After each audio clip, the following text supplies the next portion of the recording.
Ya, selamat bergabung Pak Abu. Assalamualaikum. Assalamualaikum warahmatullahi wabarakatuh. Ya, apa kabar, Le? Alhamdulillah Pak. Bisa dimulai Pak? Boleh. Ya.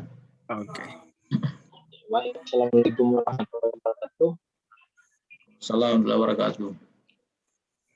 Alhamdulillah puji syukur kita panjatkan kehadirat Tuhan yang Maha Kuasa. Karena kita bisa kembali berkumpul di kegiatan latsar lanjutan agenda 2 untuk latsar angkatan 81 pemerintah Kota Palu. Salawat dan salam doa kita panjatkan atas kehadirat kepada baginda Muhammad SAW yang telah memberikan kita membawa kita dari jalan yang penuh kegelapan ke jalan yang terang benderang. Baik, untuk mempersingkat waktu, saya persilakan kepada Pak Abu untuk memulai pembelajarannya. Silakan Pak Abu. Baik, terima kasih, Host. Assalamualaikum warahmatullahi wabarakatuh. Waalaikumsalam warahmatullahi wabarakatuh. Selamat malam dan salam sejahtera untuk kita semua. Alhamdulillah pada malam hari ini kita dapat bertemu walau hanya melalui Zoom meeting ini. Mohon maaf sedianya jam ini kita pagi ya, jam 10 tadi pagi, tapi bertepatan tadi saya menguji seharian penuh, menguji dari jam 8 sampai jam 5 sore, yaitu pelatihan kepemimpinan dari pengawas para eselon 4. Ya, sudah teman-teman digeser ke malam. Artinya kita ketemu malam ini. Ini adalah pertemuan pertama kita, khusus dengan saya ya, untuk angkatan 81. Nah, adik-adik, sebelum lanjut, karena ini singkat waktunya, hanya 2 jam pembelajaran, saya minta dengan nama dan asal unit kerjanya secara berurutan, spontanitas saja. Silakan. Terima kasih atas kesempatan yang diberikan. Perkenalkan, nama saya Yuningsi Mengkilo, unit kerja SDN Impres 2 Lolu. Ya, kasih. Silakan. Di belakangnya Yustianingsi. Selamat malam, Pak. Nah, perkenalkan, nama saya Yustianingsi Moelati, SPDK. Unit kerja saya di SD Impres 1 Talise. SDN Impres. Ya, SD Impres 1 Talise. Tadi siapa tadi? Yuningsi Mengkilo, Pak. Yuningsi. Yuningsi di mana tadi? Lolu ya? Iya, SDN Impres 2 Lolu. Oke.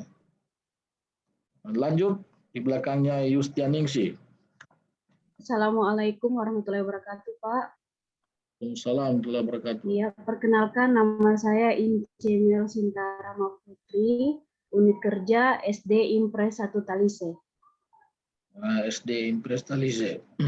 SD Impres 1 Ya, di belakang. Talise. Ya, silakan. Di belakangnya Ince. Ya, assalamualaikum warahmatullahi wabarakatuh. Waalaikumsalam warahmatullahi wabarakatuh. Nama saya Tri Anggraini SPD, unit kerja SD Negeri 12 Palu. SDN 12 Palu. Ya.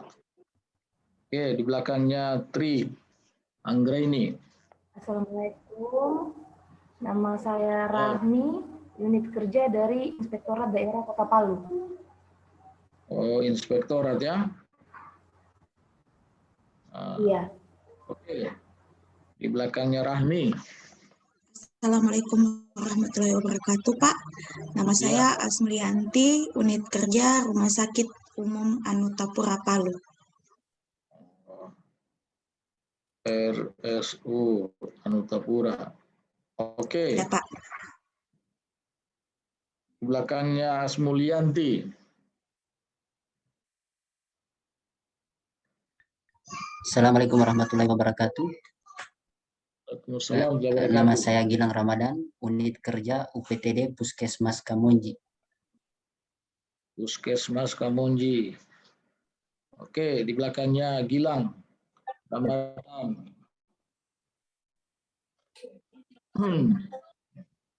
Assalamualaikum warahmatullahi wabarakatuh. Waalaikumsalam warahmatullahi wabarakatuh. Nama saya Muhammad Anas. Ya, Anas. Saya SD Kecilwana. Di mana ini? Wana. Di Gunung Gawalise, Pak. Oh, di atasnya Gunung Gawalise ya? Ya, di atas Salena, Pak. Di atas Salena.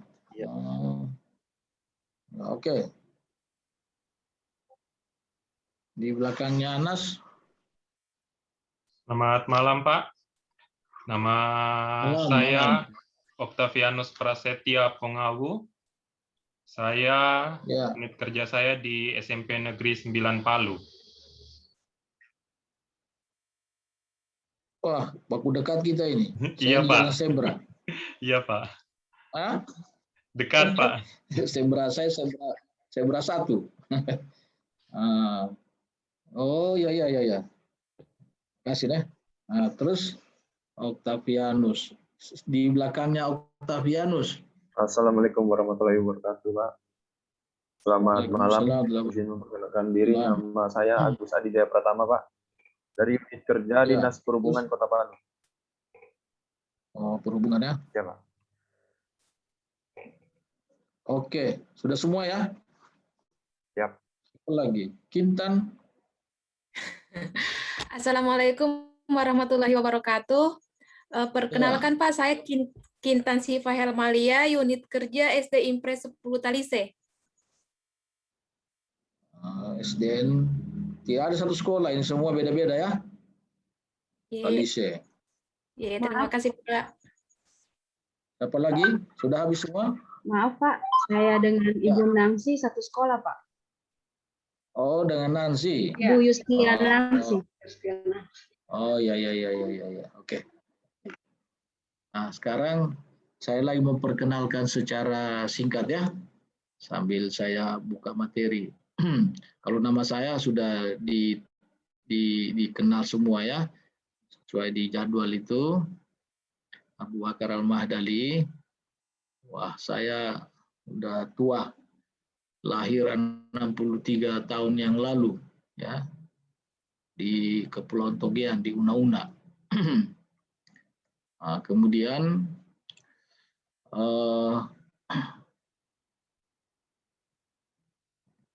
saya sudah punya 3 anak dan 2 cucu. 2 cucu. Sampai saya buka bahannya ya. Kemudian saya Wijaiswara, ahli utama pada BPSDM Provinsi Sulawesi Tengah sejak 3 tahun yang lalu. Sebelumnya saya di birokrasi, ya sebelumnya di birokrasi sebagai Kepala Dinas Perindustrian Perdagangan Provinsi Sulawesi Tengah kurang lebih 6 tahun. Nah, sebelumnya lagi, bahannya sudah terbuka ya? Bahan sudah lihat di situ? Iya Pak. Sudah Pak. Sudah Pak. Oke. Nah, saya sebelum di Dinas Perindustrian Perdagangan juga sebagai Kepala Dinas Pendidikan dan Kebudayaan Provinsi Sulawesi Tengah selama 7 tahun ya. Sebelumnya di Poso kurang lebih 16 tahun menduduki posisi pimpinan di sana, Kepala Dinas Pendidikan dan Pengajaran Kabupaten Poso, Kepala Dinas Pendapatan, Kepala Dinas Perindustrian Perdagangan, juga Inspektorat. Itulah pengalaman saya. Namun demikian di sini saya tidak mengajar ya, saya hanya memfasilitasi sebagai fasilitator untuk mengantar pembelajaran kita, yaitu agenda 2 yang biasa disebut dengan nilai-nilai dasar ASN ataupun nilai-nilai dasar PNS. Itulah perkenalan singkat dari saya. Ini foto putra putri saya yang perempuan ini, Fadila. Insya Allah minggu depan dia udah doktor. Ini adiknya di tengah yang pakai baju toga udah S2 beberapa tahun yang lalu, dan ini adiknya terakhir adalah masih kuliah, ya, masih kuliah di Fakultas Ekonomi Universitas Tadulako Palu. Ini nomor HP saya, nomor WA juga itu. Ini alamat saya dekat dengan siapa tadi itu? Siapa tadi? Octavianus ya? Iya, Pak. Octavianus di SMP 9. Nanti bisa jalan-jalan ke SMP 9 ini. Iya, Oke. Pak.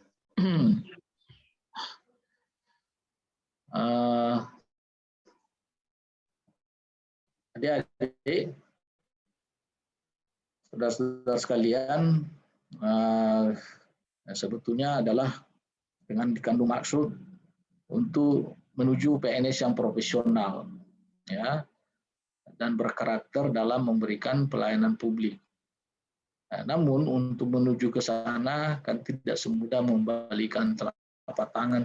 Tentunya Anda diperoleh di sini dengan mengikuti tes yang ketat.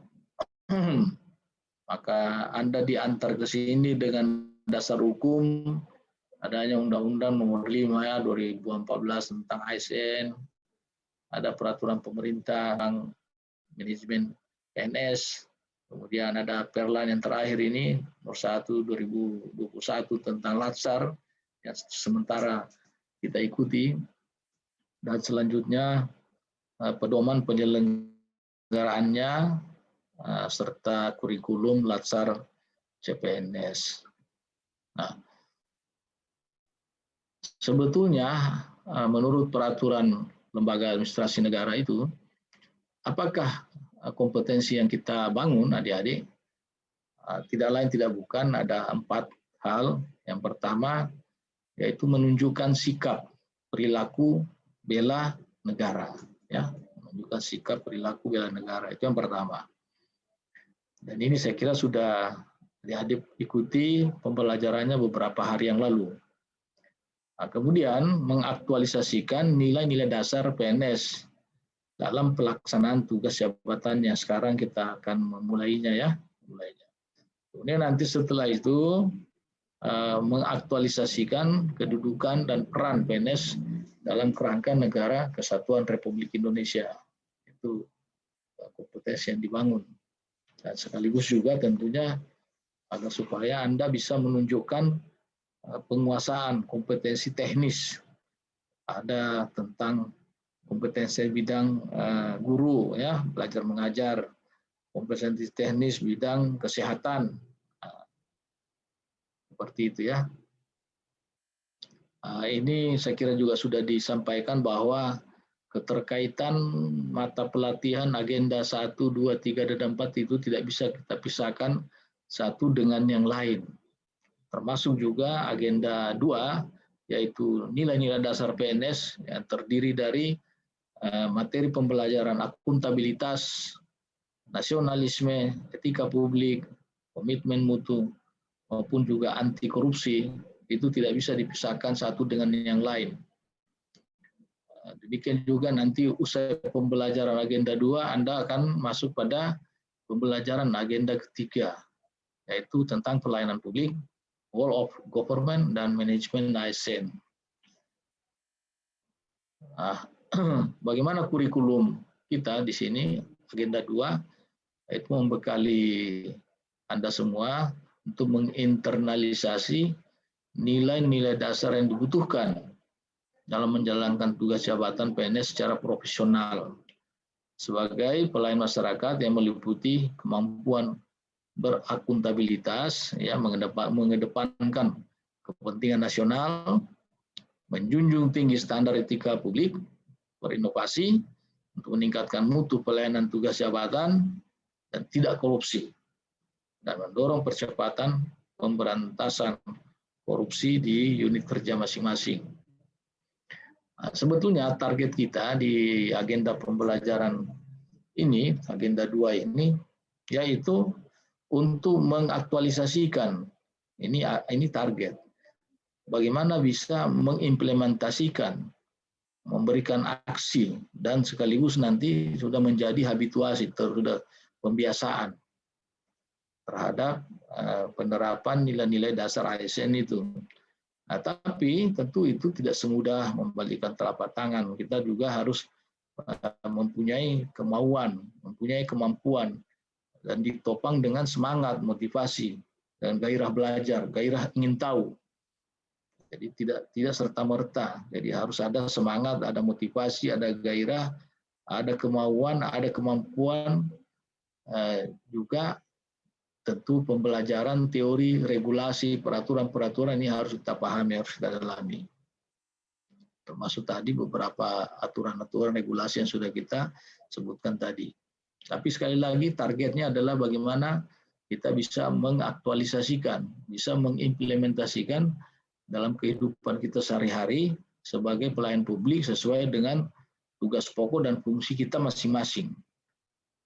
Nah, adik-adik, bahwa dalam setiap pembelajaran itu kan menurut taksonomi Bloom dari Anderson ini ada 6 ranah kognitif.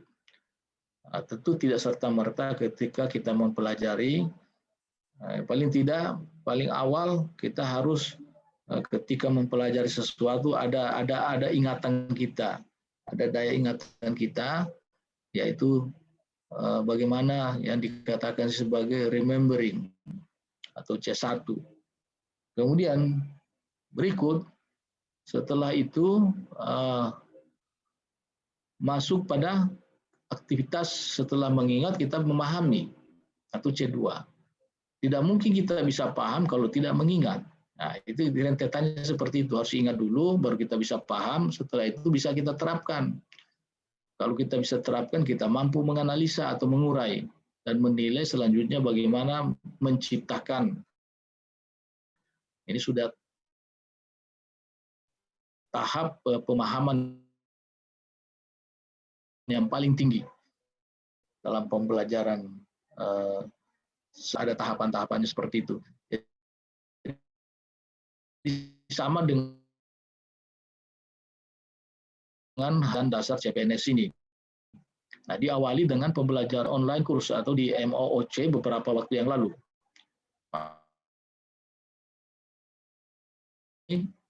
Yang mengampu materi agenda 2 ini, ingin sedikit berdiskusi kepada Anda. Coba jelaskan apa saja yang diingat, yang dipahami ketika membaca ataupun mempelajari agenda 2 pada saat belajar mandiri di MOOC. Kan di sana ada modul aneka, ada video, ada broadcast dan lain-lain ya. Silakan berbicara secara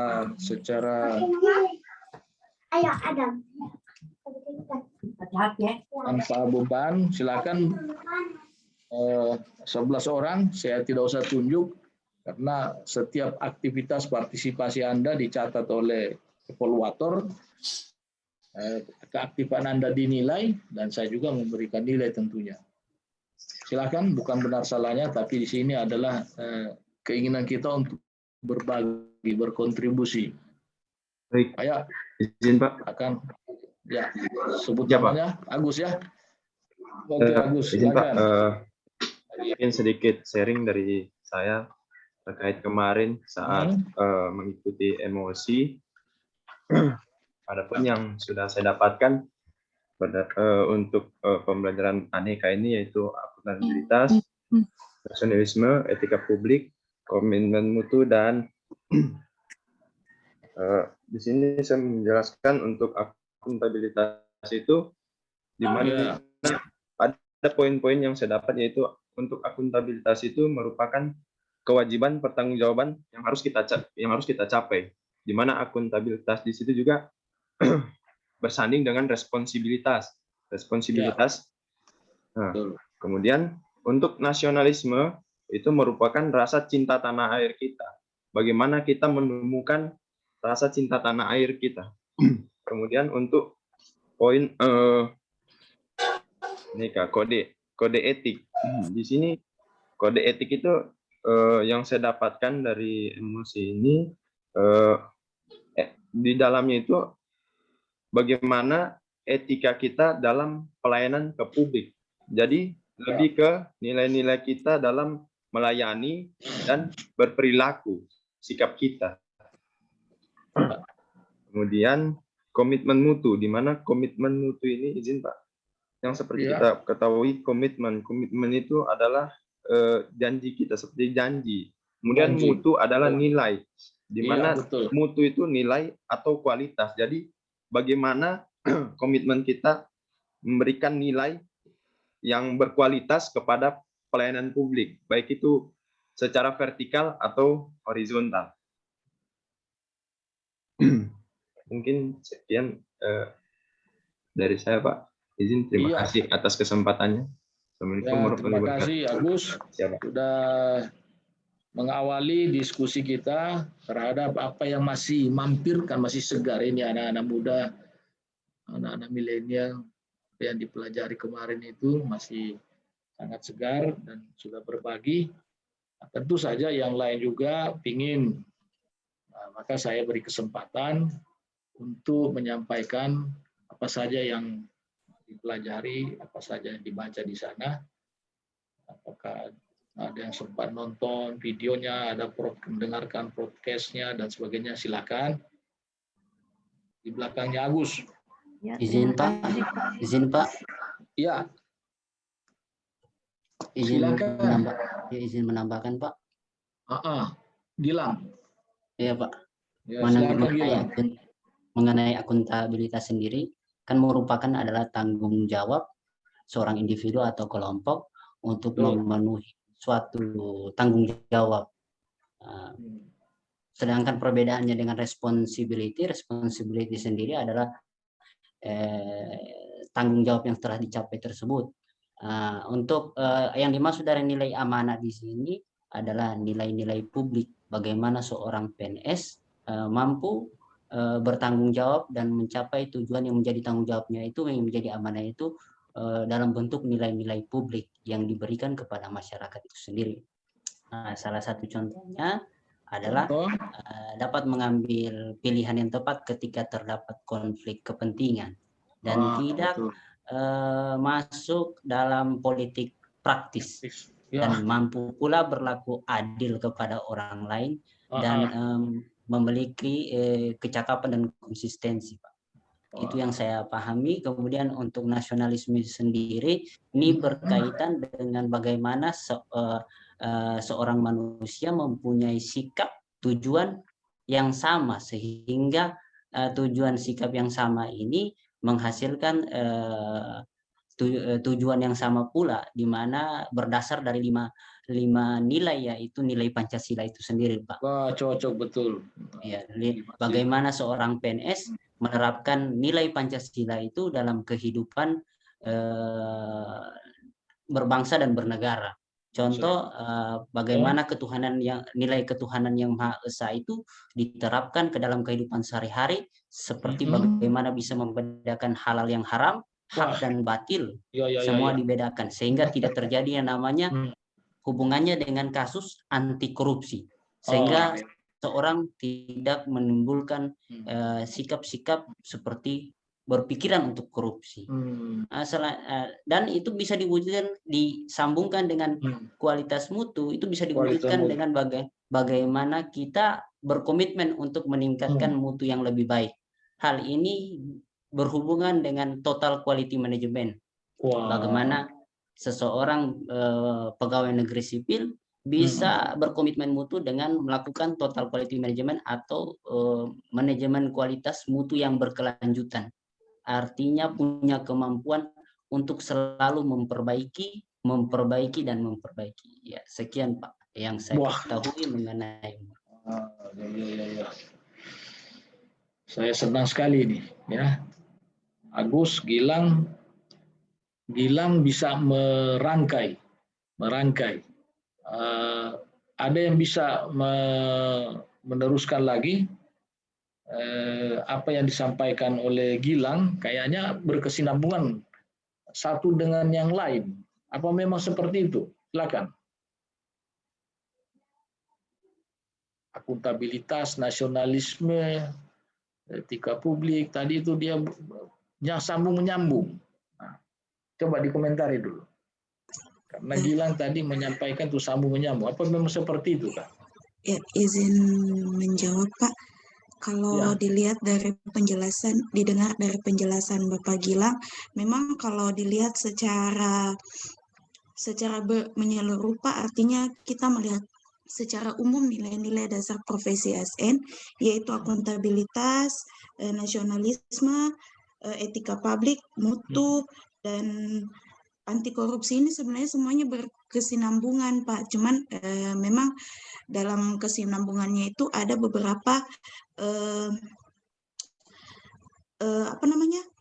indikator-indikator tertentu dalam setiap bagian. Contohnya dalam akuntabilitas itu ada nilai-nilai ada indikator-indikatornya. Yang saya contohkan di sini adalah tanggung jawab. Bagaimana seorang ASN bisa bertanggung jawab? Kalau ASN sudah bertanggung jawab, Pak, pasti kualitas mutunya akan terjaga.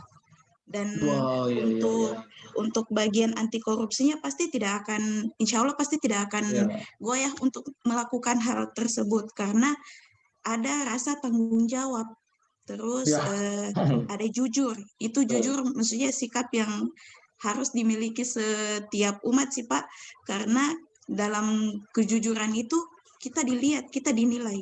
Bagaimana kita beretika itu bisa dilihat dari kejujurannya kita. Bagaimana kita menilai sesuatu dan berkata dengan apa adanya itu bisa dilihat dari etika kita, Pak. Terus ada yang namanya kejelasan.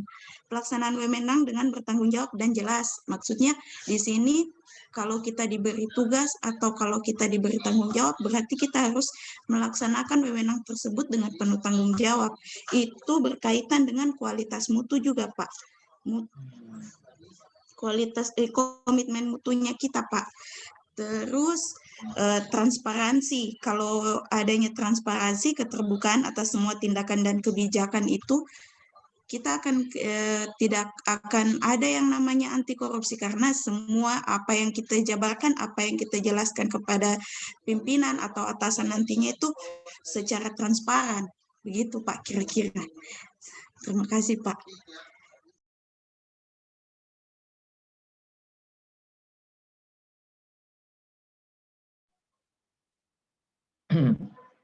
Wah, luar biasa ini. Asmulyanti, Gilang, Agus. Rasa-rasanya kita tutup saja nih pertemuan. Mengerti semua sudah mantap ini. Tapi jangan ya, kita harus berakuntabilitas juga ya. Tidak boleh. Karena bicara anti korupsi juga itu dalam pengertian yang luas. Tidak hanya korupsi uang kan, korupsi waktu juga itu masuk kita kena aturan. Tapi kelihatannya saya tidak akan mengalami kesulitan mengantar materi ini kepada Anda semua karena rata-rata memahami. Masih saya beri kesempatan satu lagi, berkomentarlah secara bebas tentang aneka ini, tentang agenda 2, nilai-nilai dasar PNS. Terima kasih, Pak. Ya, makasih ya, Mas Kesempatan yang diberikan. Saya Yuningsi. Ya, Yuningsi, silakan. Ya, saya lebih ke implementasinya, Pak. Ya. Karena kalau akuntabilitas itu saya berikan contoh. Sebagai seorang ASN itu harus masuk kerja itu sesuai dengan waktu yang sudah ditentukan. Terus kalau seandainya dikatakan jam 12 istirahat sampai 12:30, maka dipergunakan waktu itu dengan baik. saya ya, itu untuk akuntabilitas. Kemudian kalau untuk nasionalisme Pak, Iya. Dalam bekerja itu dimanapun atau di lingkungan manapun, kita itu harus menerapkan sikap saling menghormati antar rekan kerja tanpa memandang suku, tanpa memandang ras atau agama atau golongan. Tuh. Kalau tentang apa etika Pak, di mana refleksi tentang standar atau norma yang menentukan baik atau buruk, benar atau salah, perilaku, tindakan, dan keputusan untuk mengarahkan kebijakan publik dalam rangka menjalankan tanggung jawab pelayanan publik. Contohnya, tidak kalau dalam hal berbicara kita harus menggunakan cara berbicara yang baik, ada aturan-aturan, ada attitude yang harus kita patuhi gitu Pak. Mungkin hanya sampai di situ Pak saya bisa jelaskan. Terima kasih. Terima kasih banyak Yuningsi. Mantap. Sudah berapa orangnya? Agus, Gilang, Asmulyani, Yuningsi. Wah, saya senang betul, tapi kita beri kesempatan di slide berikutnya ya. Kita beri kesempatan di slide berikutnya. Nah, coba kita secara singkat lihat satu-satu ini. Akuntabilitas tadi ini secara umum tadi ya disampaikan. Tapi tadi juga sudah ada yang menyinggung-nyinggung ini. Nah, silakan secara spesifik kita bicara dulu akuntabilitas. Bagaimana tadi? Yuningsi juga Asmulyani sudah mulai menyerempet. Ada indikator nilai dasar akuntabilitas yang disampaikan tadi itu. Sudah masuk kepada penerapannya. Saya kembali dulu ke Yuningsi, terlalu laju Yuningsi. Belum saya tanya, dia sudah menjelaskan. Wah, ini kan bagus ini kalau begitu. Jadi paham lebih awal. Silakan Yuningsi. Dilanjutkan. Contoh penerapan di unit kerja. Di unit kerjanya Yuningsi ini di mana? Kalau akuntabilitas itu kayak apa? Terima kasih Pak. Saya sudah kerjakan. Kalau akuntabilitas itu saya datang tepat waktu Pak. Kemudian karena sekarang ini dalam masa pandemi, saya mengerjakan tugas mengajar dengan cara luring. Jadi segala apa yang saya kerjakan itu diketahui oleh atasan saya dan ada bukti bahwa saya mengerjakan pekerjaan saya itu. Oke, kasih bagian yang lain lagi, Ningsi. Silakan supaya nilainya merata dicatat oleh evaluator. Kerjasama pimpinan. Ya. Ya, berkaitan dengan akuntabilitas, Pak. Ya. Yang menjadi pengalaman saya selama ini sebagai seorang tenaga pendidik, sebagai seorang guru, itu berkaitan dengan tanggung jawab, berkaitan dengan kejujuran dan juga kejelasan target apa yang ingin kita capai, apa yang ingin saya capai sebagai seorang guru. Gitu. Jadi ya salah satu contoh tanggung jawab itu mulai dari kehadiran di sekolah, ya meskipun kami ini sebagai seorang guru dalam pembelajaran ini kan masih istilahnya entah itu daring, entah itu luring, ya dengan situasi dan kondisi yang ada sekarang ini pandemi seperti ini, tetapi itu tidak menyurutkan secara pribadi untuk saya sendiri tetap menjalankan tanggung jawab hadir di tempat kerja, kemudian memberikan tugas baik itu secara daring maupun secara luring, bahkan penugasan-penugasan lainnya. Kemudian berkaitan juga dengan kejujuran. Dalam hal ini ketika saya memberikan nilai, ya saya ambil contoh saja dalam hal pemberian nilai untuk siswa-siswi saya, itu bukan hanya berdasarkan bernilai secara subjektif, tetapi bersifat objektif. Ya, apa yang mereka kerjakan tentunya saya harus menghargai, harus memberikan reward ya berupa nilai terhadap mereka, skor terhadap mereka. Kemudian berkaitan dengan kejelasan apa yang ingin saya capai sebagai seorang pendidik. Dalam hal ini tentunya saya mengharapkan siswa-siswi saya atau peserta didik saya bukan hanya pengetahuannya saja yang diubahkan, tetapi sikap perilaku mereka dan juga skill keterampilan mereka pun dapat diubahkan untuk menjadi lebih baik lagi, Pak. Mungkin hanya itu saja, Pak, pengalaman saya. Terima kasih, Yustianangsi.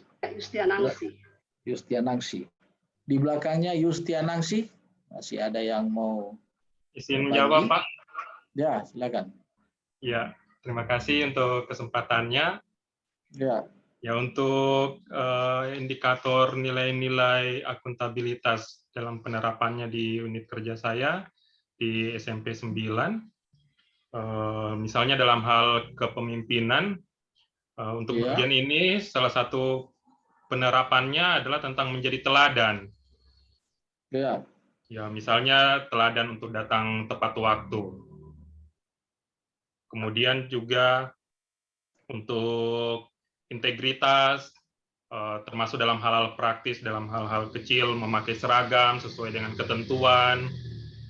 Untuk keadilan, bagaimana saya sebagai guru memberi perlakuan yang sama kepada semua siswa, tidak membeda-bedakan, apalagi membeda-bedakan berdasarkan suku, agama, dan ras.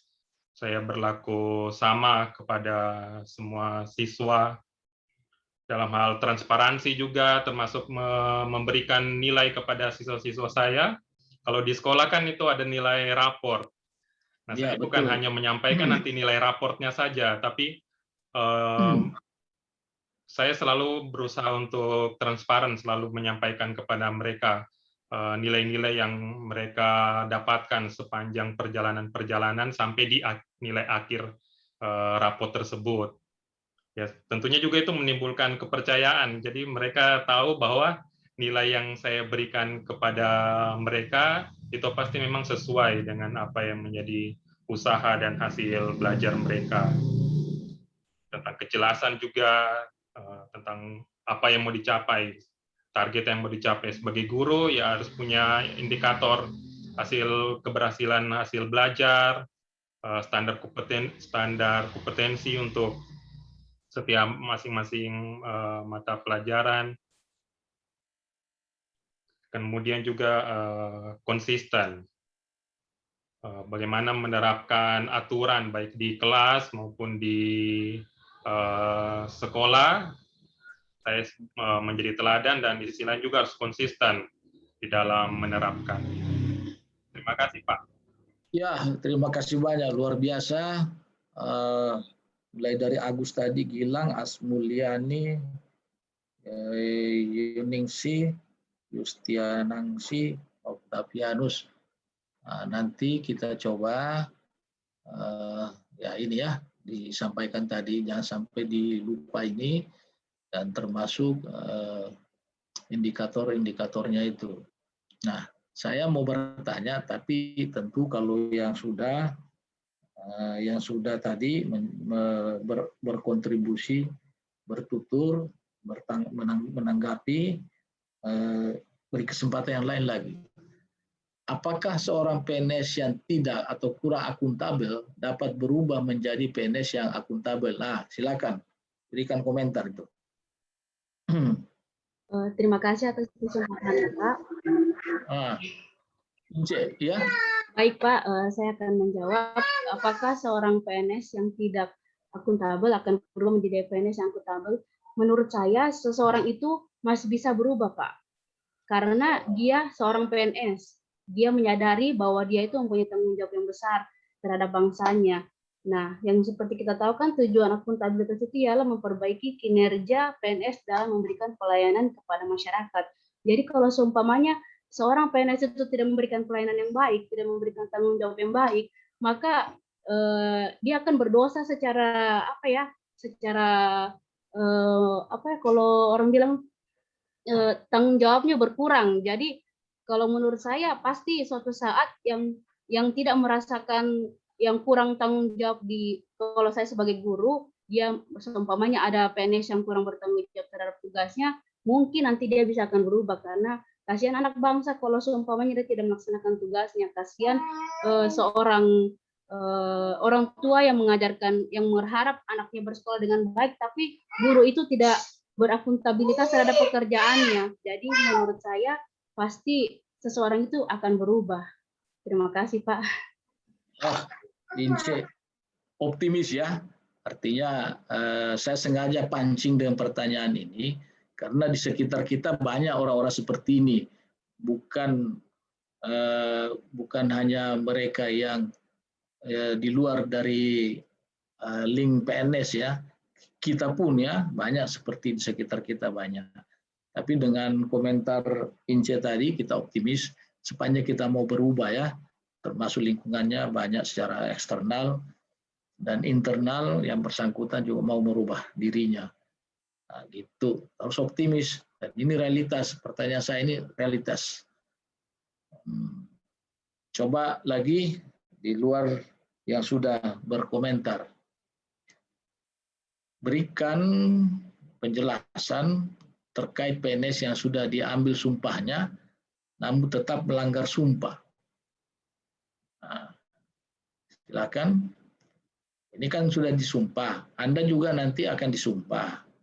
Setelah 100% ini akan disumpah seperti ini. Menduduki jabatan akan disumpah juga seperti ini. Dijunjung Quran, dijunjung Injil, kitab-kitab suci dari agama masing-masing. Tapi pada kenyataannya masih bisa melanggar. Contoh seperti ini. Ada orang yang memalsukan kartu data prakerja, ada memalsukan KTP, ada memalsukan surat-surat dan sebagainya. Artinya walaupun sudah disumpah, PNS itu masih bisa saja berbuat seperti ini. Nah, silakan dikomentari. Kenapa sudah disumpah? Sudah disumpah. Yo, silakan setelah Ince, Octavianus yang sudah berkomentar, nggak usah kasih teman yang lain lagi. Izin Pak. Ya. Menurut saya ketika PNS yang sudah diambil sumpahnya namun tetap melanggar sumpahnya, berarti dalam dirinya dia tidak menyadari kedudukannya sebagai seorang PNS. Karena kalau dia menyadari dalam dirinya bahwa kedudukannya sebagai seorang PNS, dia akan menanamkan nilai-nilai integritas dalam dirinya. Sedangkan salah satu nilai integritas yang terkait dalam dirinya, salah satunya itu nilai-nilai dasar PNS-nya yaitu akuntabilitas. Di mana di indikator-indikator akuntabilitas itu ada poin Ada poin jujur, bertanggung jawab, hingga partisipatif. Berarti dalam dirinya dalam diri ASN tersebut dia masih kurang menyadari sebagai kedudukannya. Betul ya. Tapi bukan kalian kan yang mereka itu, yang kurang itu. Oke. Oke. Saya puas ya di akuntabilitas. Berikan sisa juga teman-teman yang lainnya. Oke, nasionalisme. Silakan berikan komentar nilai dan indikatornya. Bagaimana contoh-contoh penerapannya? Tadi sudah ada mengawali dari Agus tadi, Gilang itu sudah mulai ini. Bagaimana menerapkan nilai-nilai dasar nasionalisme. Silakan di belakang dari Ince tadi.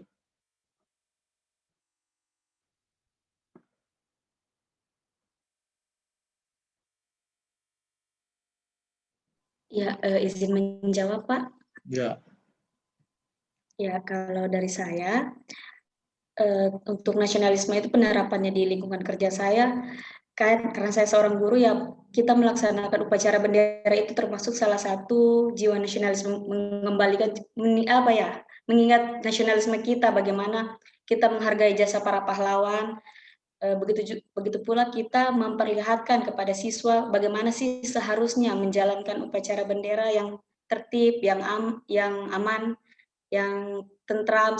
Jadi jangan gurunya yang di depan para siswa itu bicara-bicara saat upacara bendera, itu kan artinya jadi contoh yang tidak baik.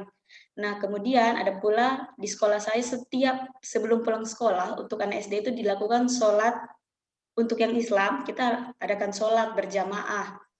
Itu kan termasuk penerapan sila yang pertama, ketuhanan yang Maha Esa. Jadi untuk yang agama Islam kita wajibkan, kita haruskan untuk membawa alat sholatnya dan bersolat berjamaah di sekolah untuk pembiasaan mereka melakukan sholat 5 waktu. Sekian dari saya, Pak. Terima kasih. Wah, mantap.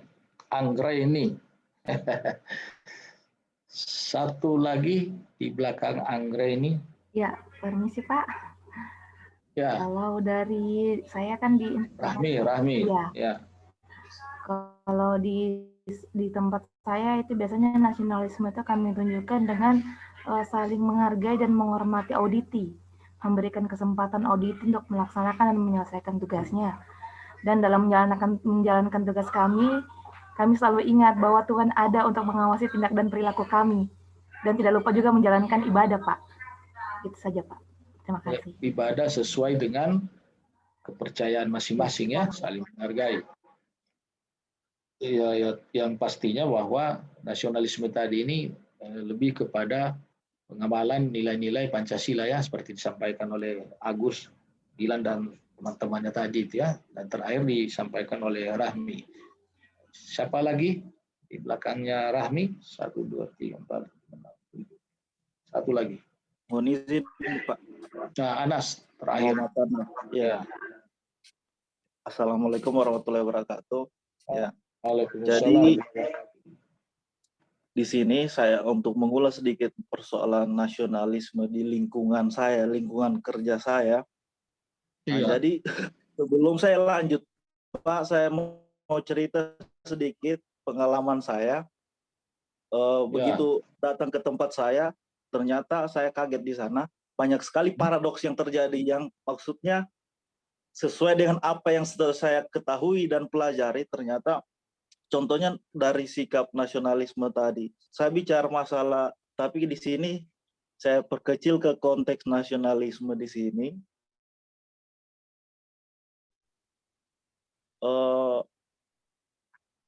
Ada konflik juga. Biasa saya ingin mengajar, contohnya dengan berhubungan dengan budaya lokal.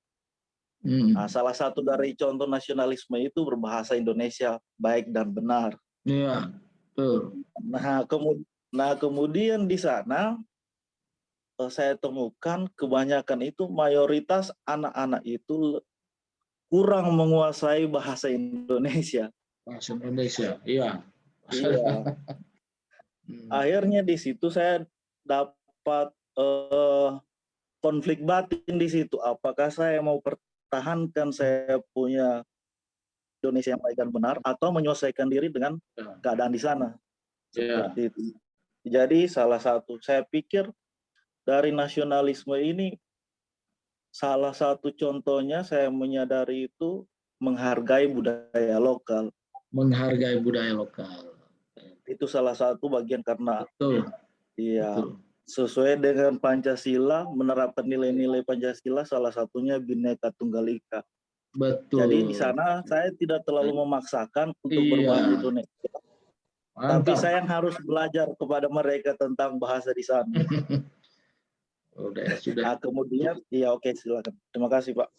Sudah itu kata kunci, Anas. Kata kunci sudah itu menyadari negara kesatuan Republik Indonesia yang kaya raya ini, negara 1000 pulau, budaya, adat istiadat, luar biasa. Ya, kita harus tahu itu. Tetap dalam bingkai negara kesatuan Republik Indonesia. Mantap.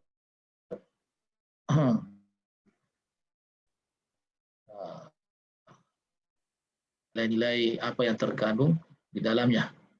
Tentu nilai-nilai nasionalisme ya. Langsung spontanitas saja. Lihat, ini seperti ini silakan. Karena semua sudah 10 orang sudah silakan sembarang saja.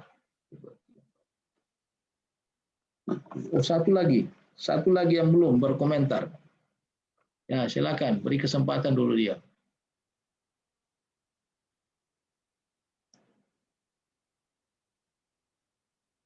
Sudah semua kah? Sudah semua berpartisipasi. Muhammad Anas sudah. Yuningsi sudah. Octavianus sudah.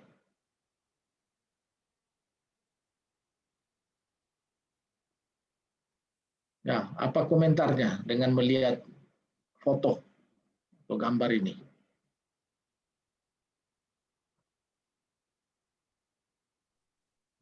Adanya persatuan Indonesia, Pak. Persatuan Indonesia. Ya, berbeda-beda tapi tetap satu. Berbeda-beda, betul. Ya, cocok. Kalau ini? Kemiskinan, Pak. Ya, kaitkan dengan pembelajaran kita, nasionalisme. Kalau dikaitkan dengan nasionalisme, Pak, artinya di sini ada konflik, Pak. Di mana kalau kita mengikuti 5 aturan Pancasila, kita bisa bagaimana seorang pemimpin mensejahterakan masyarakatnya, bagaimana seorang pemimpin atau kita yang lebih bisa bersama-sama menyisikan kepada orang lain yang tidak mampu dengan adanya ketimpangan sosial di masyarakat, terutama di Indonesia sendiri. Saya sebagai seorang warga negara Indonesia yang menanamkan nilai nasionalisme, utamanya nilai yang paling saya tanamkan adalah ketuhanan yang Maha Esa, di mana sebagai seorang yang beragama saya diperlukan untuk saling membantu. Sehingga tidak melihat perbedaan antara apakah dia agama Kristen atau agama lainnya, selama dia masih manusia, bagi saya di mata Allah sama. Iya.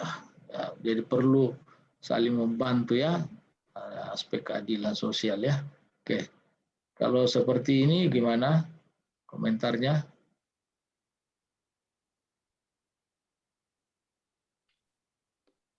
Persatuan Indonesia, Pak. Ya, persatuan Indonesia. Inilah Indonesia ya. Kita dibungkus di sini keragaman, lihat dari baju-baju adatnya ini.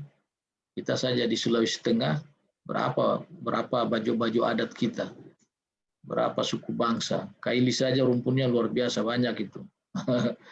Itulah Indonesia, menjaga keutuhan, persatuan dan kesatuan. Nah, kalau seperti ini bagaimana lagi mengomentari ini? Masih dalam nasionalisme ini. Masuk juga di poin 4 Pancasila, Pak, kerakyatan. Kerakyatan. Membangun rasa persaudaraan dengan berbagai suku. Betul. Iya, berbagai suku, berbagai mata pencaharian, profesi, dan kita ada perwakilan ya, ada perwakilan di sana di DPR kita membicarakan nasib rakyat kita. Kalau tidak, wah, nanti ada yang minta merdeka nanti. Karena merasa tidak diurus.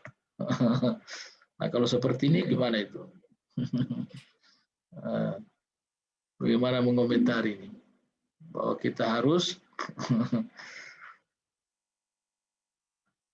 adil, Pak. Harus adil ya. Jangan berat sebelah ya. Keadilan sosial bagi seluruh rakyat Indonesia.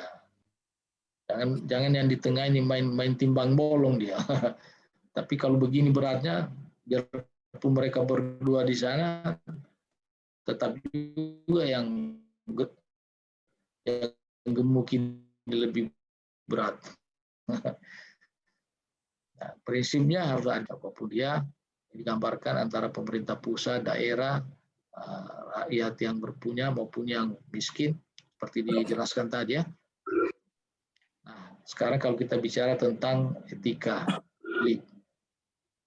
publik, silakan dijelaskan Contoh-contoh penerapannya secara umum tadi di awal kan sudah ada. Sekarang coba lebih diperdalam lagi di unit kerja masing-masing.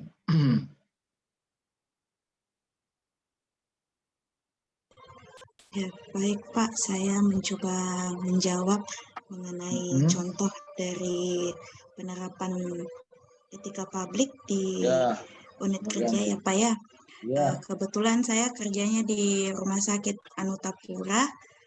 Itu ada di ruangan saya, khususnya ruangan anak itu ada peraturan yang sudah dibuat oleh kepala ruangan saya yang tiap paginya itu tiap paginya itu kita selalu terapkan, yaitu yang pertama adalah kita datang tepat waktu. Jam 8 kita sudah oplosan kan, kalau di rumah sakit itu Pak ada pembagian shift dari dinas malam ke dinas malam, dinas sore, dinas pagi. Itu ada oplosan memindahkan tugas dan tanggung jawab dari dinas malam ke dinas pagi. Sebelum itu kita berdoa lalu melakukan oplosan. Setelah itu kita melayani pasien, karena kita melayani pasien itu jadi semua perawat termasuk kepala ruangannya itu ke ruangan untuk mengecek satu-satu pasiennya Pak. Kita menanyakan keluhannya hari ini, bagaimana perasaannya. Itu termasuk dalam ini Pak, melayani sikap hormat, sopan dan tanpa tekanan, terus melaksanakan tugas cermat dan disiplin. Nah, di situ kepala ruangan akan membagi perawat-perawat yang bertugas pada pagi hari itu untuk memegang, maksudnya bertanggung jawab pada beberapa pasien. Kadangkala ada juga pasien-pasien kami yang mempunyai penyakit-penyakit yang ada beberapa yang tidak bisa diceritakan ke keluarga atau justru pasiennya sendiri yang meminta untuk tidak diceritakan kepada keluarganya, maka itu kita tetap ini Pak, kita tahu tapi kita tidak menjelaskan ke siapa-siapa karena permintaan dari pasien untuk menjaga kerahasiaan itu tersebut. Terus ini menjaga kerahasiaan, menyangkut menjaga kerahasiaan Pak, terus untuk menggunakan kekayaan dan barang milik negara itu kan kita punya fasilitas kalau di rumah sakit kan ada fasilitas tempat tidur. Itu kita selalu sampaikan ke keluarga pasien untuk yang di atas tempat tidur itu pasien saja supaya menjaga itu toh Pak, menjaga aset-aset negara. Aset-aset negara. Salah satu aset negara. Jadi biasanya sih begitu Pak kalau di rumah sakit. Betul. Mungkin sekian Pak, makasih. Iya, kasih.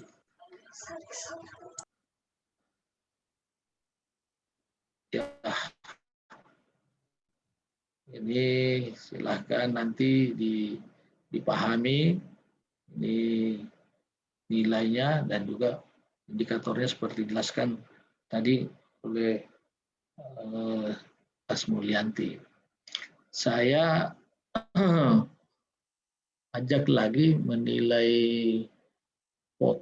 foto atau gambar berikut kaitkan dengan nilai dasar etika yang mana yang dilanggar atau yang mana yang ada di dalamnya. Oke. Nah, kalau seperti ini bisa dikomentari masih terkait etika publik ini. Ya, assalamualaikum Pak. Ya, salam. Ya. Ini menurut saya gambar ini kan sikap hormat kepada orang tua atau lebih tua.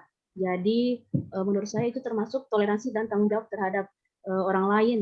Jadi dia tunduk kepada atasannya. Kalau di kantor mungkin kita tunduk kepada kepala sekolah, dan kalau di rumah mungkin kita tunduk kepada orang tua. Itu menurut saya. Jelas orang yang lebih di atas kita ya Ince ya. Oke. Kalau seperti ini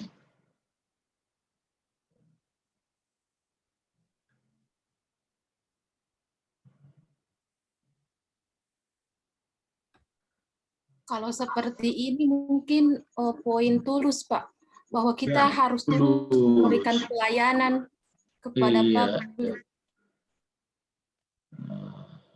Harus tulus ya. Betul. Kalau ini seperti apa ini?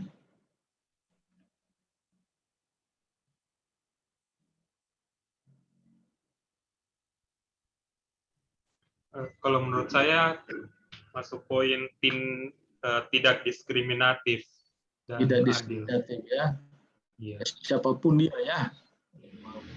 Perempuan, laki-laki, tua, muda, yang bisa berdiri, tidak bisa berdiri, anak-anak berada dalam satu lingkaran. Saya kira benar, tidak diskriminatif. Kita coba ke komitmen mutu. Wah, ini tidak susah ini kayaknya bicara dengan kelompok ini. Senang sekali ya. Silakan peserta bisa bicara bergiliran lagi, mengomentari tentang nilai dasar komitmen mutu dan bagaimana penerapannya di unit kerja masing-masing.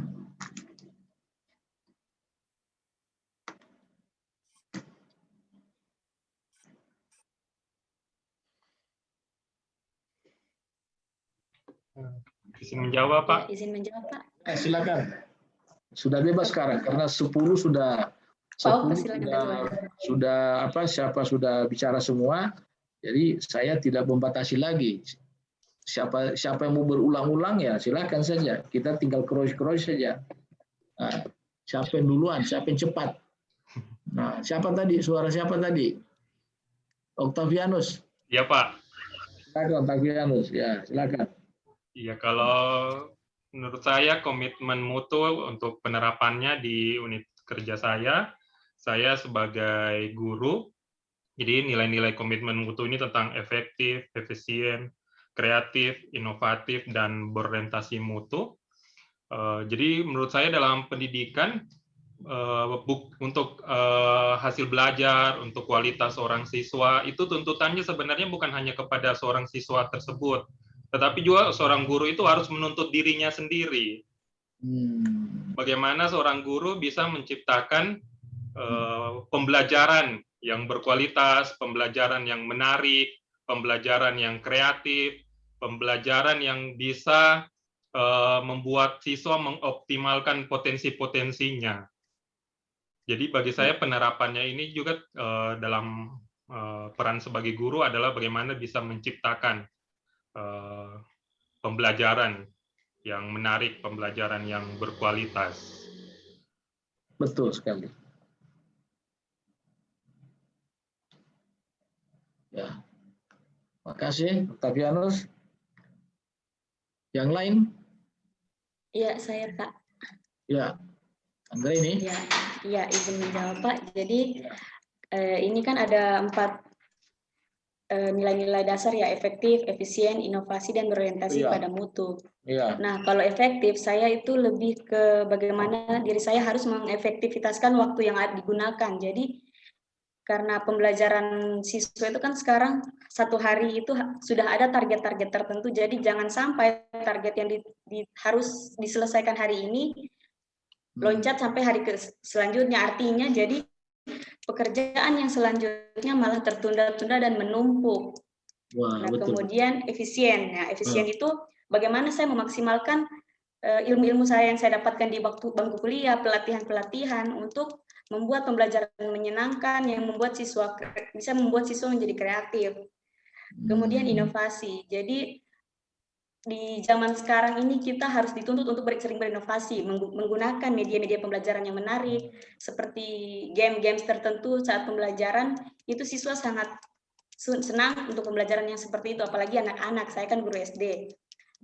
Kemudian berorientasi pada mutu, jangan hanya menggunakan media pembelajaran yang itu saja, membaca, melihat contoh, membaca. Jadi saya pikir mutu hasil ketika kita belajar, kondisi belajar itu menyenangkan, suasana kelas aktif, inovasi-inovasi terus dikembangkan, mutu pun akan naik dengan sendirinya, begitu Kak.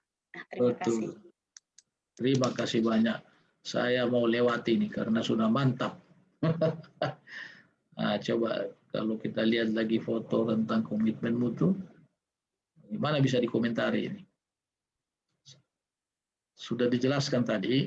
Tinggal melihat gambar ini, gimana memadukan penjelasan tadi dengan gambar-gambar ini. Silakan bertutur bebas, tapi masih dalam konteks komitmen mutu.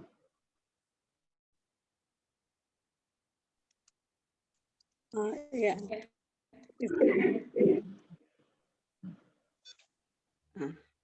Izin Pak. Ya, silakan. Gambar ini kayaknya ada kaitannya dengan bagaimana secara efektif dan efisien dalam bekerja. Artinya kita tidak boleh berpatokan hanya saya kerja dari jam sekian sampai jam sekian, yang penting selesai. Iya. Ya, rata-rata banyak pola pikir kita dalam bekerja yaitu bagaimana jam itu harus cepat pulang. Tidak melaksanakan secara efektif dan efisien. Tapi kalau secara seharusnya sebagai seorang pegawai yang berintegritas, bagaimana tugas hari itu kita selesaikan secara efektif dan efisien dan memanfaatkan waktu. Sip. Oke, kita lewat lagi. Pintar-pintar ini ya. Aduh, senang betul. Saya satu hari capek sebetulnya ini, tapi hilang saya punya capek dengan adik-adik ini. Coba di anti korupsi lagi ini. Silakan. Bagaimana menerapkan unit kerja masing-masing tentang nilai-nilai dasar anti korupsi.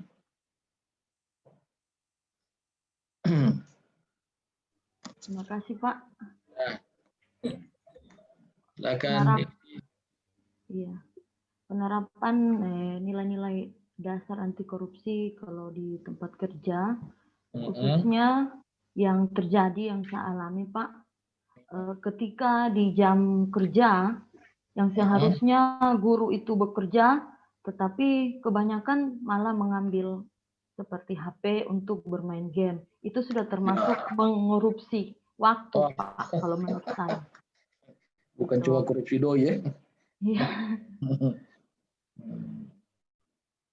Ya. Iya, mungkin seperti itu contohnya. Ya, makasih banyak Ningsi. Iya. Ya, bagaimana yang lain? Boleh menambahkan Pak? Izin menambah. Silakan. Ya, kalau tadi Yuningsi masih membicarakan mengenai kalau dibilang kata anti korupsi bukan hanya korupsi uang, tetapi berkaitan dengan waktu dan tanggung jawab. Gitu. Kita tahu dalam hal waktu, ya, entah itu kita datang tepat waktu, ya, kemudian mungkin saja tidak setiap hari kita datang tepat waktu, mungkin ada hal-hal tertentu yang membuat kita bisa saja datang terlambat misalkan, tetapi dengan alasan yang jelas dan tidak dibuat-buat.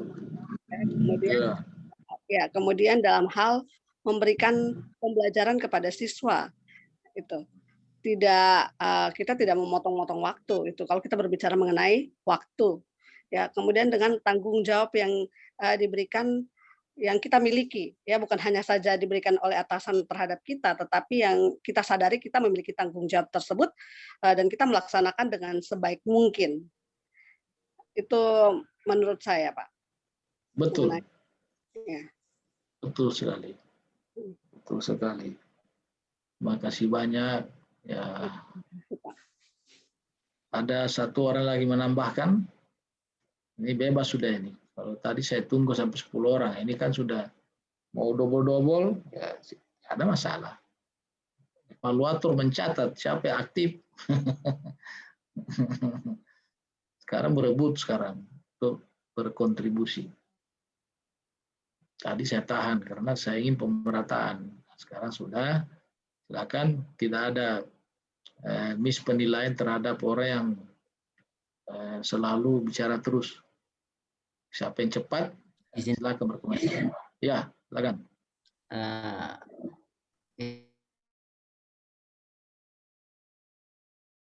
Ada 4 menurut BPKRI. Yang pertama aspek individu, yang kedua aspek organisasi, yang ketiga aspek masyarakat, dan terakhir adalah sistem. Dari keempat ini tentunya pencegahannya kita bisa bagi dua, yaitu pencegahan individu dan pencegahan secara organisasi dengan sistem. atau kebijakan. Jadi yang paling rumit dalam masalah empat sebab ini adalah bagaimana caranya sistem itu sendiri yang membuat seseorang menjadi korupsi. Entah itu korupsi waktu ataupun korupsi keuangan.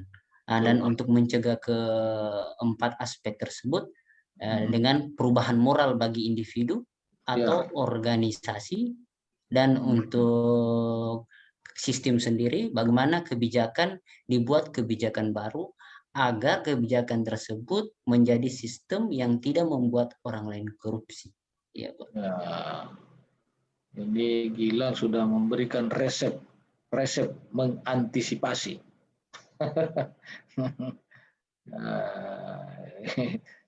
Ini ya harus dipahami betul ini, karena ini nanti mengantar Anda untuk menulis rancangan aktualisasinya dengan baik, dengan sempurna. Sekarang mari kita lihat foto gambar berikut ini dan jelaskan keterkaitannya dengan nilai-nilai dasar dari anti korupsi. Kira-kira kalau seperti ini slogan-slogannya ini, coba dibaca satu orang yang membacanya.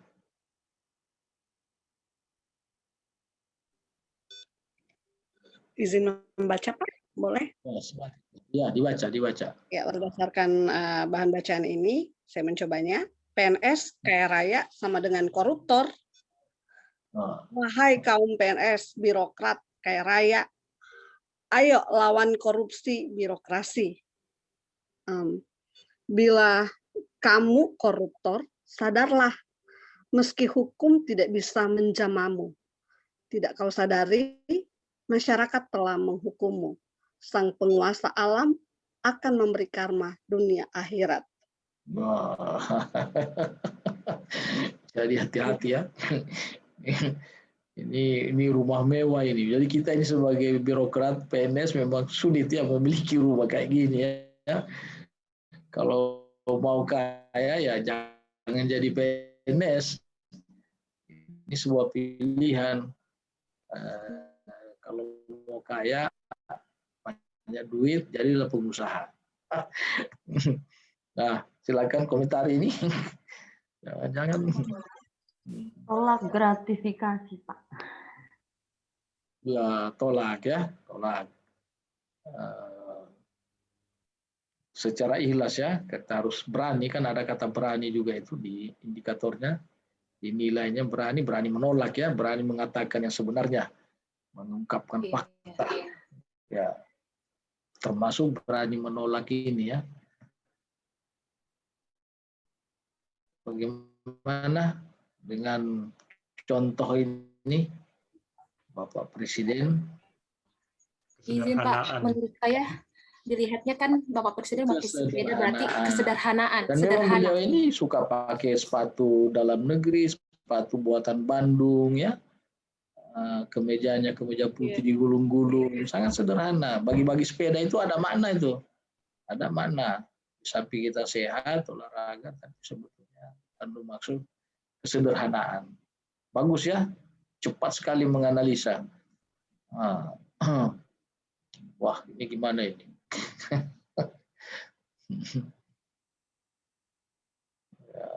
Apa maknanya ini? Gambar ini. Dilihat sekarang ini. Ini izin menjawab, Pak. Kalau menurut saya ini masuk dalam indikator adil. Karena kenapa? Ini justru yang ditangkap sama KPK ini justru tempatnya kayak penjaranya itu kebanyakan lebih bagus daripada tersangka-tersangka atau pidana-pidana yang lain, Pak. Jadi adanya ketidakadilan di situ, Pak. Terima kasih. Ketidakadilan ya. Gitu. Ya, tapi yang jelas hukum sekarang sudah tidak memilah-memilih siapapun. Kalau kita nonton di televisi yang pakai baju ini, baju orange ya. Makanya di awal saya bertanya, kenapa sudah disumpah masih mau melanggar ya? Tapi Anda piawai menjawabnya, itu terpulang pada diri sendiri ya. Ini apa maknanya ini? Bahwa ini mobil Mercy ini. Ini harganya sampai 2 miliar lebih. Kita sebagai PNS tidak usah bermimpi ya. Tidak usah bermimpi. Beli sepeda lah atau motor cicilan, alhamdulillah. Kita pakai mengajar di daerah-daerah terpencil, daerah pedalaman sehat. Kita merdeka, batin kita merdeka, sehat juga kita, jasmani, sehat rohani. Tapi sebelum ini saya mau kasih tugas dulu ya. Saya mau kasih tugas dulu. Tugas ini nanti pada pertemuan hari tanggal berapa itu, tanggal 10 kalau tidak salah, ini langsung didiskusikan ini. Kita hanya 1 JP, makanya nanti dua kelompok ini dibagi. Satu kelompok membahas akuntabilitas, nasionalisme, dan etika publik. Satu kelompok membahas komitmen mutu dan anti korupsi. Perintahnya seperti ini. Saudara belanja kasus. Belanja kasus maksudnya lihatlah kasus di media cetak atau di media elektronik terkait dengan keterlibatan pejabat pemerintah ataupun ASN ataupun PNS di OPD di daerah ya. Dalam hal apa? Dalam hal kasus ini. Jadi beritanya berita kasus. Kasus akuntabilitas, kasus nasionalisme, kasus etika publik, kasus komitmen mutu, dan anti korupsi. Nah, selanjutnya, dideskripsikan secara singkat kasus tersebut. Pertanyaan saya berikutnya, apa penyebabnya sehingga terjadi kasus tersebut? Dan nilai-nilai dasar aneka mana yang dilanggar? Kalau nilai-nilai akuntabilitas, yang mana yang dilanggar? Kalau nasionalisme, yang mana yang dilanggar? Dan bagaimana solusinya? Nah, ini kalau solusi ini kita bicara tadi taksonomi Bloom itu udah C6 ini.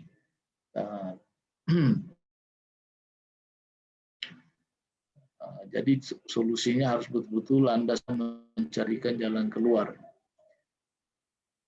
Anda di kelompok dapat menggunakan satu kasus saja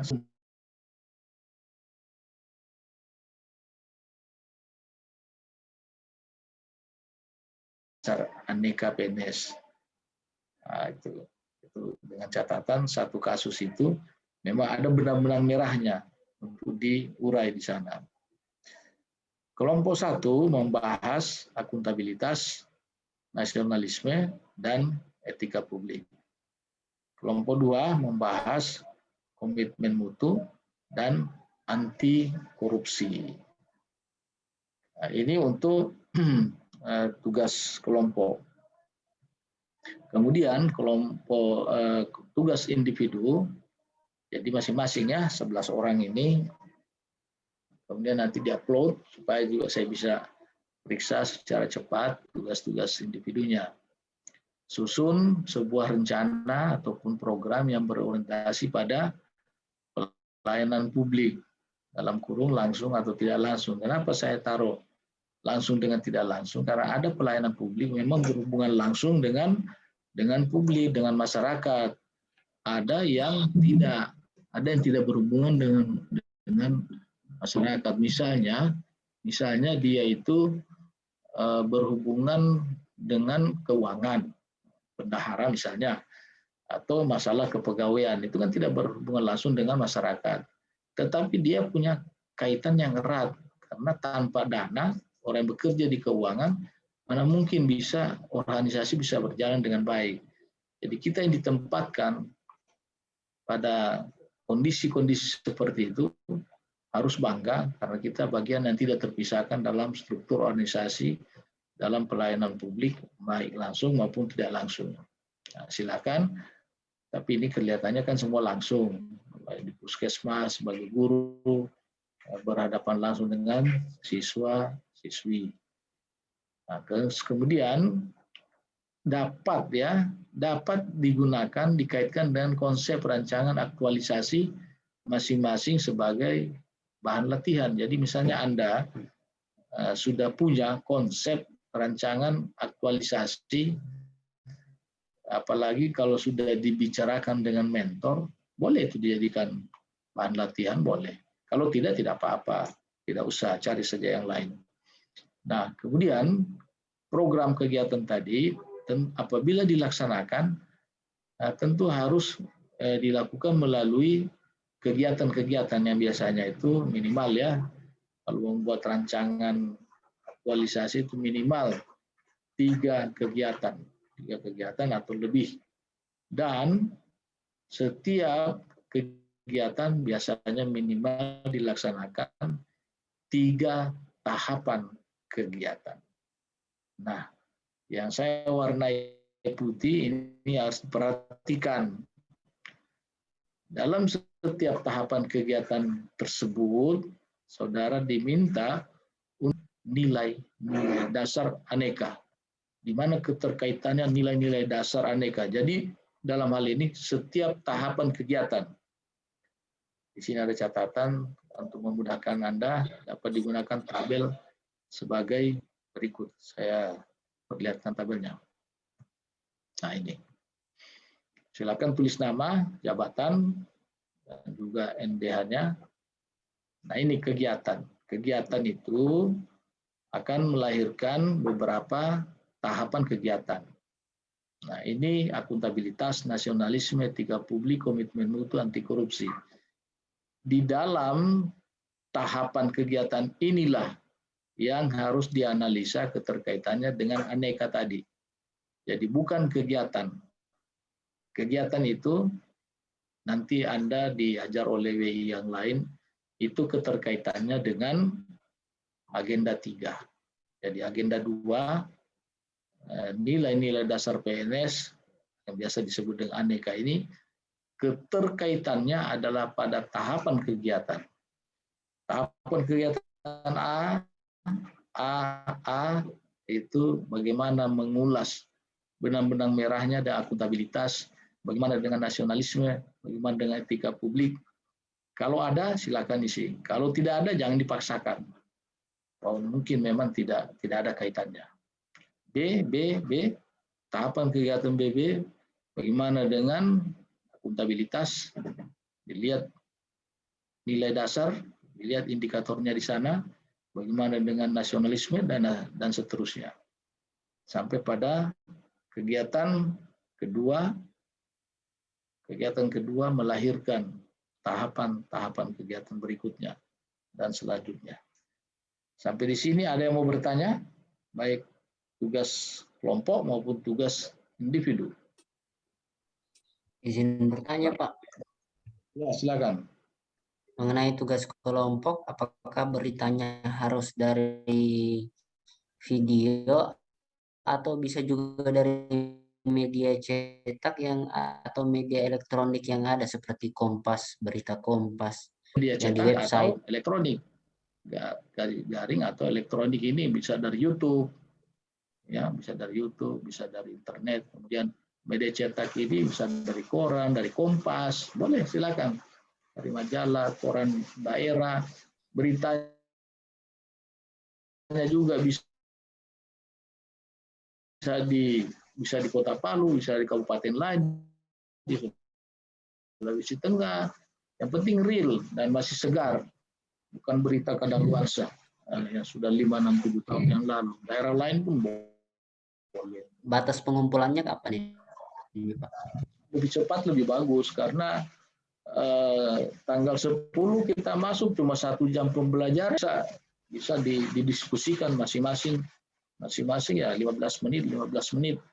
Jadi Anda juga nanti itu skenarionya bagaimana bertutur secara singkat, penting kan paham. Saya kan cuma mau menilai pemahaman Anda. Kalau di uploadnya Pak, batas upload di Collabjar? Secepatnya, apalagi individu kan tidak tidak didiskusikan lagi, tapi saya akan menilai secepatnya. Supaya setelah tugas individu, Anda nanti tinggal berkolaborasi 2 kelompok, ya, kelompok 1, kelompok 2, untuk mulai malam ini atau besok, paling lambat itu sudah tuntas itu. Ini kan tanggal 7 ya, besok tanggal 8 kan? Iya. 8, 9, tanggal 10 kita sudah ketemu lagi. Dan singkat sekali itu cuma 1 jam pembelajaran. Berarti Pak besok pagi bisa dikumpul Pak besok pagi. Bisa, iya. Untuk tugas individu Pak boleh bertanya lagi nih Pak. Silakan. Kemarin kan ini ada materi dari Pak Ahmad Yamin. Iya. Mengenai tentang katanya di ujung ada keterkaitan nanti dengan kerangka ini, aneka ini yang akan dibuat nanti, di mana 3 kegiatan akan menghasilkan 3 kegiatan, 3 tahapan kegiatan lagi. Iya. Jadi kalau kita mau menghubungkan dengan aktualisasi Pak, berarti 3 tahapan kegiatan itu adalah kegiatan yang saling berkesinambungan ya Pak. Iya, Kegiatan pertama berkesinambungan kegiatan kedua dan berkesinambungan kegiatan ketiga, dan setiap kegiatan itu menjadi 3 tahapan kegiatan. Iya, setiap kegiatan melahirkan beberapa tahapan kegiatan. Iya, kayak saya ambil contoh Pak, seperti kegiatan saya di tempat kerja, dalam mengidentifikasi masalah tentang kepegawaian, mengidentifikasi masalah kepegawaian itu tentu ada 3 tahapan yang harus saya lakukan. Yang pertama-tama merancang draftnya, kemudian tahapan kedua membicarakan dengan mentor, dan tahapan ketiga rancangan tadi disetujui dan menghasilkan suatu tujuan. Apakah seperti itu contohnya Pak? Seperti itu, ya. Sudah seperti itu. Ya. Jelas ya? Oke. Nah, kalau sudah jelas, saya mau putarkan video yang berjudul Mengajar di Daerah Terpencil. Mari kita simak dulu ya.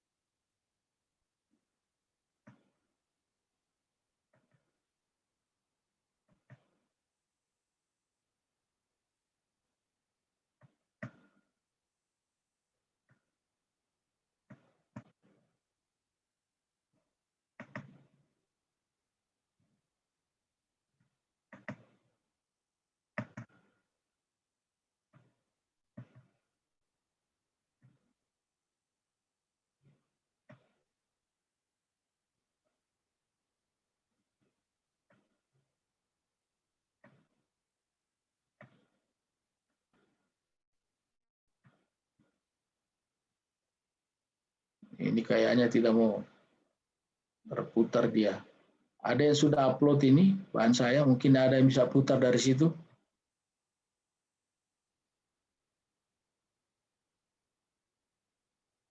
Ada yang bisa putar dari situ?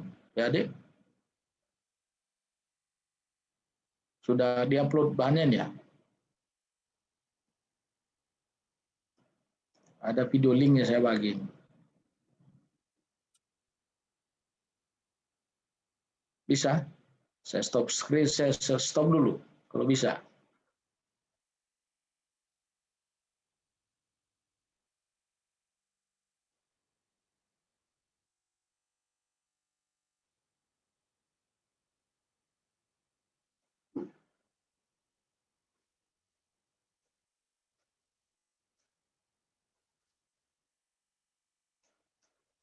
Gimana? Ada yang bisa?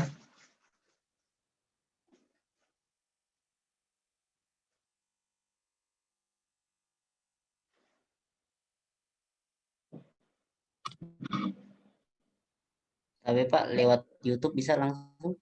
Boleh, iya, silakan. Nah, silakan.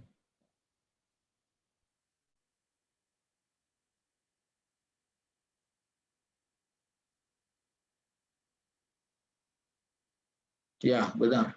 Itu sudah.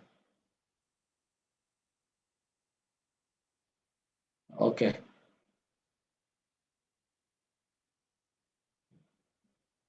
Suaranya. Tidak ada suaranya, Dek.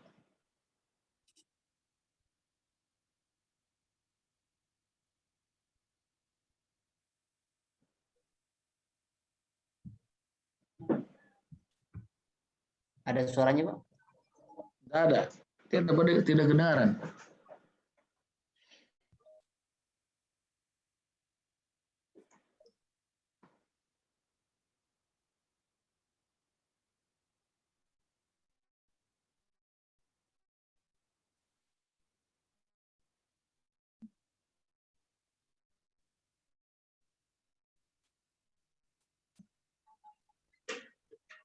Di situ kedengaran sama Kedengaran, kamu? Pak.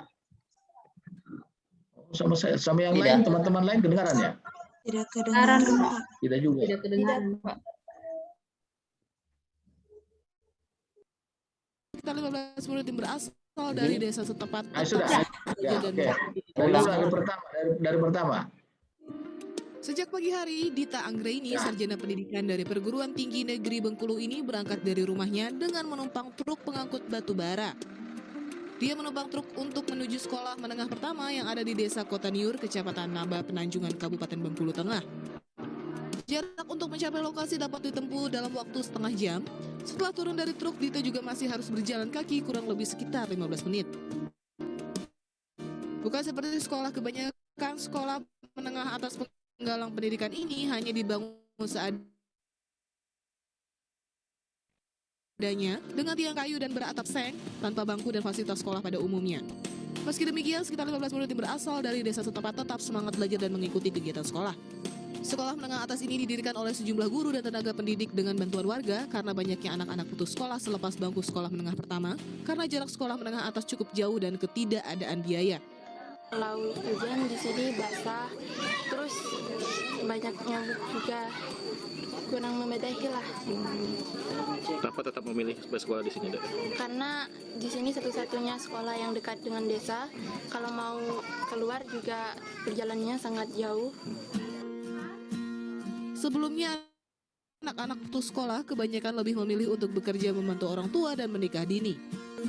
Di sekolah ini awal 2017 lalu setidaknya mampu mengurangi angka pernikahan dini di desa setempat.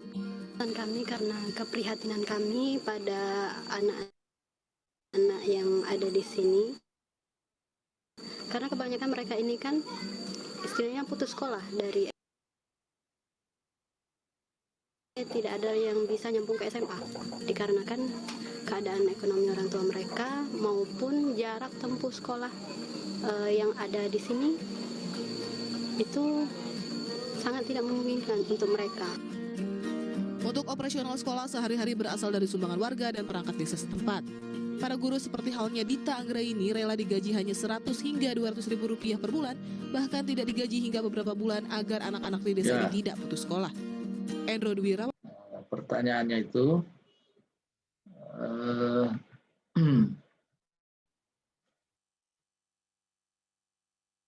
nilai-nilai dasar aneka apa saja yang terdapat dalam video pendek tersebut? Itulah kira-kira.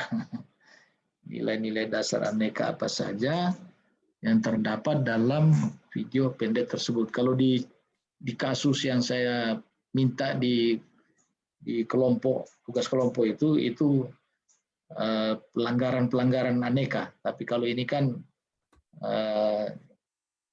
memang hal-hal yang sifatnya baik ya, yang dilakukan oleh figur guru yang mengajar di daerah terpencil tadi itu. Mungkin satu orang bisa berkomentar. Izin menjawab, Pak. Ya, silakan. Mungkin nilai-nilai aneka yang terkait dengan perjuangan guru dan proses mengajar di daerah terpencil. Yang pertama yaitu akuntabilitas, yaitu bertanggung jawab. Tanggung jawab, lalu, yang kedua, nasionalisme, yaitu keadilan sosial, bahwa meskipun mereka berada di daerah terpencil, tapi berhak mendapatkan pendidikan. Lalu persatuan, guru-guru guru-guru di situ rela berkorban. Rela berkorban. Ya, baru untuk etikanya itu tulus. Meskipun gaji gurunya di situ cuma 100.000, tapi 100.000. tetap tulus melaksanakan tugas dengan penuh tanggung jawab. Baru di anti korupsi juga banyak, Pak. Mungkin teman-teman yang lain bisa menambahkan untuk di... Ya, jangan sampai diborong sama Kintan. Ye, Kintan. sama-sama. Ya, yang lain silakan tambahkan.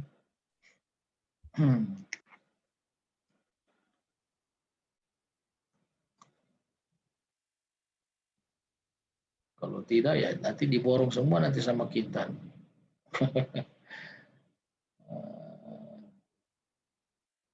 Seperti itu ya. Ini hal-hal yang baik ya, yang perlu dijadikan contoh panutan. Di mana seorang guru yang ikhlas naik truk. Mungkin kalau yang lain ya mana mau dia sudah naik truk, sudah siksa, karena gaji cuma 100, tapi demi semua pengabdian, dan dia seperti Kintan sampaikan tadi, dia tulus. Itulah nilai-nilai dasar aneka yang ada, yang terdapat di video pendek tersebut. Kita sampai di jam 21.30 ya, kan kita mulai tadi jam 8 ya, jam 8, karena ini cuma 2 jam pembelajaran, 2 kali 45 menit, 1 jam setengah. Dan inilah sesi kita terakhir, saya antar untuk berdiskusi ringan. Nanti diskusi beratnya itu silakan di studi kelompok Anda mencari kasus, mencari berita yang berkebalikan dengan video ini. Nah, ya ini kasus juga, tapi kasus positif. Tapi Anda cari itu kasus pelanggaran, yang melanggar nilai-nilai aneka. Gimana adik-adik semua? Pak. Ya. Maaf Pak, izin bertanya untuk tugas kelompok Pak. Ya.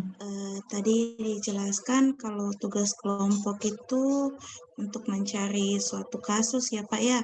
Kan di sini dibagi untuk kelompok 1 sampai di etika publik, untuk kelompok 2 untuk indikator mutu dan anti korupsinya.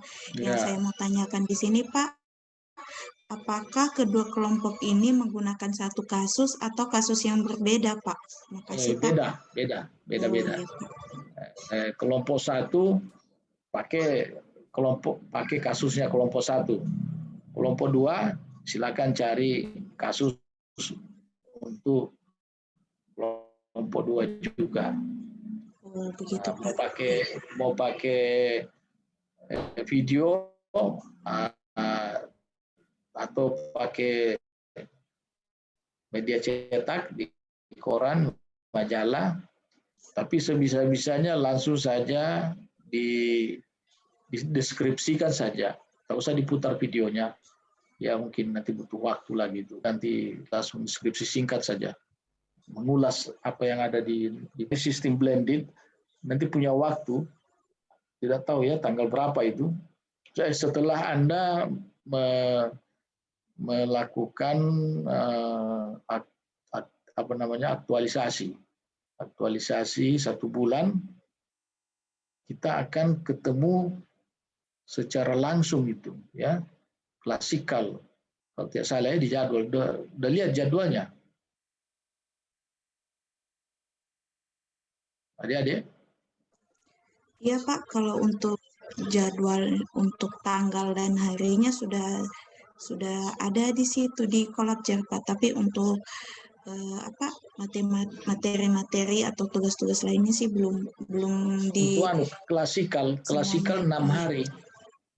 Ada klasikal 6 hari kita bertemu langsung, dan tidak kayak gini. Ini kan virtual ini. Jadi mungkin kita ketemu di sana, di mana itu, di BPSDM sana secara langsung. Di sana kita nanti belajar lagi aneka, Mungkin lebih enak, lebih nyamannya bertatap muka, waktunya juga tidak terlalu mepet kayak begini. Ini kalau strategi pembelajaran lewat virtual begini kita juga harus taktis ya, karena setiap detik, setiap menit itu sangat berharga. Nah, beda dengan kalau kita tatap muka, klasikal. Itu 6 hari itu. Dan pada hari ke-6 itu sudah langsung evaluasi akhir. Langsung evaluasi akhir dia. Maksudnya seminar laporan pelaksanaan kegiatan yang dilaksanakan dalam 1 bulan itu. Oke, saya kira cukup jelas ya kalau pembagian 2 kelompok tadi ini kan 11, jadi ada 5 dan 6 ya, ada 5 dan 6. Nah, kalau seandainya misalnya kasusnya itu 1 bisa dipakai menganalisis 3 persoalan, akuntabilitas, nasionalisme, 30. Lihat saja di mana benang-benang merahnya. Anda belajar di sini kalau serius matang mudah sekali mengulas rancangan aktualisasinya, karena pada prinsipnya itu sama saja. Kita bagaimana piawai membaca persoalan, kemudian melihat indikator, nilai dasar dan indikator, bagaimana mengkaitkan tahapan kegiatan kepada agenda 2. Kemudian kegiatan terhadap agenda 3.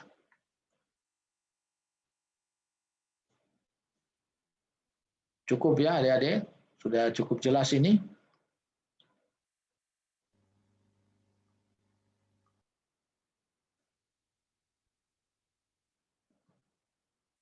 Adik-adik, gimana? Anas, Rahmi, Yustianingsi? Iya, Pak. Ya, kita bisa akhiri saja ini. Gimana hostnya ini? Dari BPSDM. Ya, Pak Hadir, ada. Iya, ini jamnya barangkali sudah bisa ya. Kan cuma 2 jam pembelajaran ini. Iya, Pak. Ya. Terima kasih Pak atas materinya malam ini. Iya. Oke. Jadi saya kira demikian ya, adik-adik saya akhiri. Tolong dikerjakan dengan serius, dengan baik. Kemudian latihan pemaparan pada tanggal 10 nanti itu. Hanya singkat waktunya 1 jam pembelajaran. Bagaimana pemaparan 5 menit, ditanggap 5 menit, diskusi 5 menit, kemudian dibalas dengan yang kelompok 2-nya, begitu juga. Latihan memang pemaparannya, poin-poin saja. Karena saya menilai itu bukan apanya, ya pemahamannya. Yang penting paham. Nah, jadi demikian Bapak, Ibu, adik-adik, saudara-saudara sekalian. Saya akhiri pertemuan sesi pertama, tuntas pembelajaran kita untuk melakukan pendalaman 2 jam pembelajaran tentang agenda 2, nilai-nilai dasar PNS. Saya bangga, saya puas.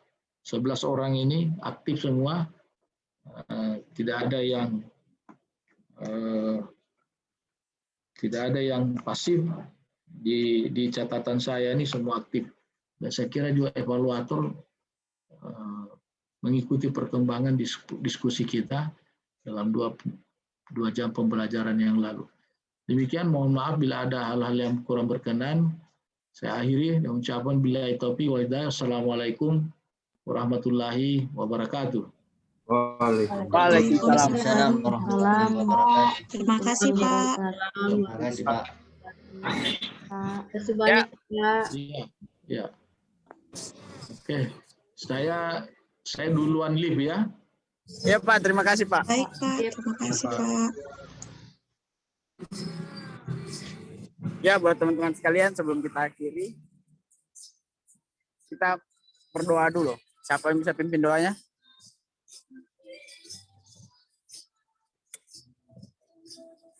Saya Pak, izin. Oh iya, silakan. Ya, teman-teman, mengakhiri pembelajaran kita hari ini, mari kita berdoa sesuai dengan agama dan keyakinan kita masing-masing. Berdoa, mulai.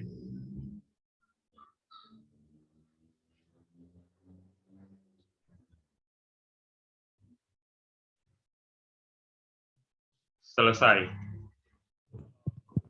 Terima kasih buat teman-teman peserta sekalian. Saya akhiri, wabillahi taufiq wal hidayah. Wassalamualaikum warahmatullahi wabarakatuh. Waalaikumsalam warahmatullahi wabarakatuh.